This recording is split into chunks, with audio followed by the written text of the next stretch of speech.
तेरी मुस्कान यूं बनी रहे, तेरी मुस्कान यूं बनी रहे, तू हौसलों से सदा सजी रहे, तू हौसलों से सदा सजी रहे, तू चांद है आसमां का, तू चांद है आसमां का, तेरी कीमत सदा सबसे ऊंची रहे, तेरी कीमत सदा सबसे ऊंची रहे।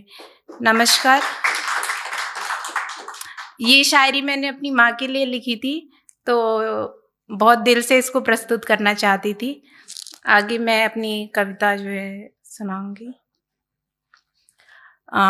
मैंने कविता लिखी है जो मानवीय भावनाओं के विरोधाभासों और द्वंद्वों को अंकित करती है और सवाल पूछती है, कोई ऐसा या वैसा क्यों होता है।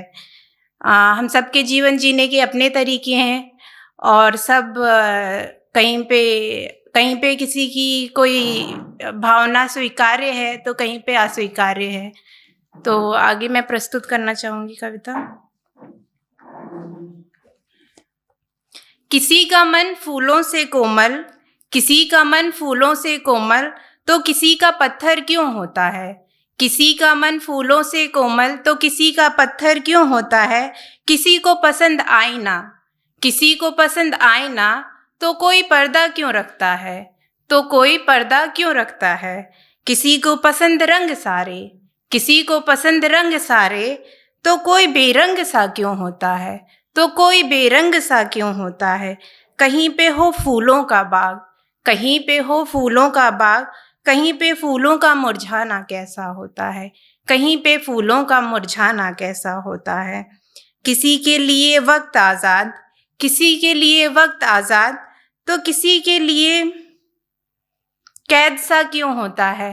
वक्त आज़ाद, जैसे कि हम कहीं अपनी मनपसंद जगह घूमने गए हों तो हमें वक्त आज़ाद सा लगेगा, और कहीं हम ऐसी जगह पे हों जहाँ हमें बिल्कुल रहने का मन नहीं है तो हमें कैद सा लगेगा। तो उसी पे लिखा था कि किसी के लिए वक्त आज़ाद तो किसी के लिए कैद सा क्यों होता है।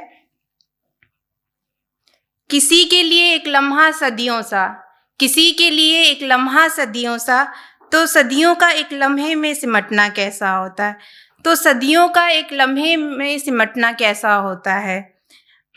जैसे हम अपने दोस्तों से गपशप कर रहे हों और वक्त कब निकल जाता है पता ही नहीं चलता, लम्हे पल में सिमट जाते हैं। आगे है कि किसी की हंसी पहुँचे कानों तक, किसी की हंसी पहुँचे कानों तक, किसी का सिसकना बेआवाज़ क्यों होता है।